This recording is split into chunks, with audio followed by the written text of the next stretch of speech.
మీకు ఎప్పుడు మూర్తి పూజ మాత్రమే మీరు చెయ్యాలి.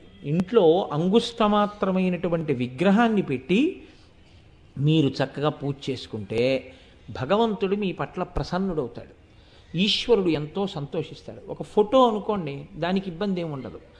లోహముతో కూడిన మూర్తి, బొటనవేలంత మూర్తి మాత్రమే ఇంట్లో పూజలు అందుకోవాలి. అంతకన్నా పెద్ద మూర్తి ఎప్పుడూ ఉండకూడదు. అంతకన్నా పెద్ద మూర్తి ఉంటే మీరు నైవేద్యం పెట్టలేరు. ఇంకొకటి ప్రస్తావన వచ్చింది కాబట్టి చెప్తున్నాను. సాలగ్రామాన్ని తీసుకొచ్చి మీ పూజా మంటపంలో కానీ మీరు పెట్టేస్తే అది ఏ సాలగ్రామమో మీకు తెలియకపోతే ఆ సాలగ్రామం ఒప్పుకోదు. ఒక ఆయన చాలా ఇబ్బందుల్లో పడి చంద్రశేఖరేంద్ర భారతీ స్వామి వారి దగ్గరికి వెళ్ళాడు. వెడితే రోజు పూజ చేస్తున్నావా అని అడిగారు. ఆయన చేస్తున్నాను అన్నాడు. నీ ఇంట్లో సాలగ్రామం ఉందా? ఉందండి. దానికి వేరు పూజ చేసి వేరు నైవేద్యం పెడుతున్నావా అని అడిగారు. చెయ్యట్లేదు, పెట్టట్లేదు అన్నాడు. ఎన్నాళ్ళ నుంచి ఆకలితో ఉన్నాడో తెలుసా నీ ఇంట్లో ఈశ్వరుడు? అందుకే ఈ ఇబ్బందులు. ఎందుకు పెట్టావు ఇంట్లో? అది నరసింహశాల గ్రామం. నరసింహశాల గ్రామం ఇంట్లో ఉంటే దానికి మళ్ళీ వేరే పూజ ఉండాలి, వేరే నైవేద్యం ఉండాలి. ఎందుకు తెచ్చిపెట్టావు ఇంట్లో? ఎందుకు మానేశావు పూజ? వేరు పూజ వెళ్ళి చెయ్యనన్నా చెయ్యి, లేకపోతే వేరు పద్ధతి అన్నా చూడు తప్ప ఇంట్లో అంత శాలగ్రామాన్ని ఎందుకు పెట్టి కూర్చున్నావు, నరసింహశాలగ్రామాన్ని?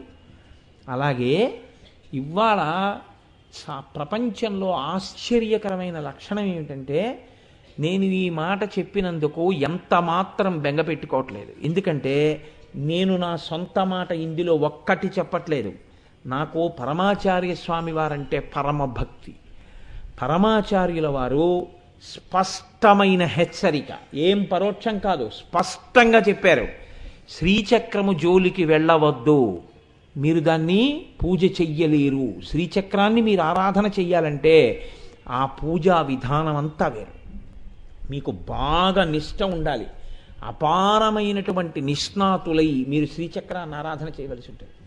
మీరు అలా కానీ చెయ్యకుండా తెచ్చి ఫ్యాషన్ కోసం శ్రీచక్రాన్ని ఇంట్లో పెట్టారనుకోండి, ఖచ్చితంగా అది విపరీత ఫలితాలు ఇస్తుంది.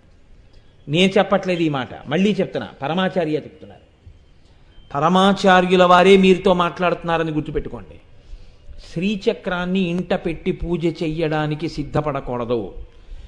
అటువంటి స్థితిలో మనం ఉన్నాం.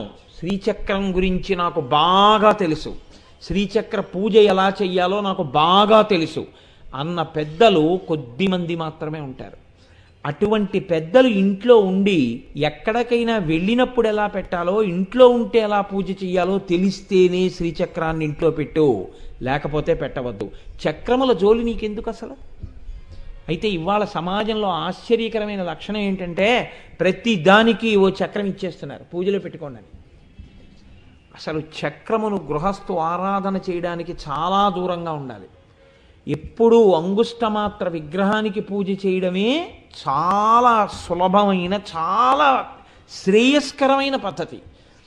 కుంకుమార్చన అమ్మవారికి చెయ్యడం అంత తేలిక, అంత రక్షణతో కూడి, అంత శ్రేయోదాయకమై, అంత భద్రతతో కూడి, అంత శుభప్రదమైనటువంటి పూజ ఇంకొకటి లేదు. నీకెందుకంత అల్లరి? ఇంత కుంకం తీసి అమ్మవారికి చాలా హాయిగా నామాలు చెప్పు చాలు, చక్కగా కాస్త పదార్థం నైవేద్యం పెట్టు చాలు. ఇప్పుడు రేపు మనం కుంకుమార్చన చేస్తాం, అట్లాంటి పూజ చేయండి, ఏమీ ఇబ్బంది ఉండదు. ఎందుకు అనవసరంగా మీ సాధ్యము కాని విషయాలకి మీరు వెళ్ళడం ఎందుకు? ఇది మనం చెయ్యగలిగినది కాదు, ఇది మన శక్తికి మించిపోయినది. అందులోకి వెడితే పక్కన అంత సమర్థుడైన గురువు సంవత్సరాల తరబడి పక్కన కూర్చుని మనకి సలహా ఇచ్చి నిలబెట్టగలిగిన వాడు ఉన్నాడా?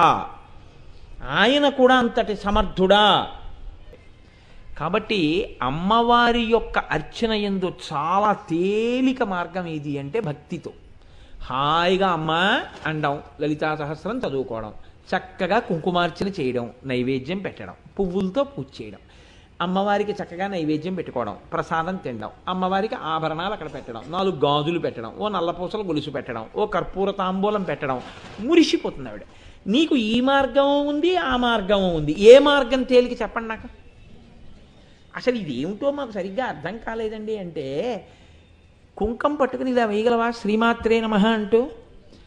హాయిగా పరమప్రసన్నంగా నీకు కావలసినవన్నీ అమ్మవారు అనుగ్రహిస్తుంది. ఆవిడ ఇందులోనే నేను దొరుకుతానని చెప్పలేదు, ఇందులోనూ నేను నిన్ను అనుగ్రహిస్తానని చెప్తోంది. అందుకే నామపారాయణ ప్రీత. నీవు అవన్నీ నీకు అర్థమైనా కాకపోయినా ఆ నామం చెప్పే చాలు. మూలాధారైక నిలయా బ్రహ్మగ్రంథి విభేదిని అను చాలు. అదంతా నీకు అనవసరం. ఆ బ్రహ్మగ్రంథి ఎక్కడుంది, విష్ణుగ్రంథి ఎక్కడుంది, రుద్రగ్రంథి ఎక్కడుంది, చక్కగా నామం చెప్పు, కుంకం వేయి చాలు. నిన్ను అనుగ్రహించేస్తాను, బ్రహ్మాండంగా అనుగ్రహిస్తాను. అందులో ఏమైనా చిన్న చిన్న చితక తప్పులున్నా కూడా మిమ్మల్ని ఏం బాధించవు, రక్షణే చేస్తాయి.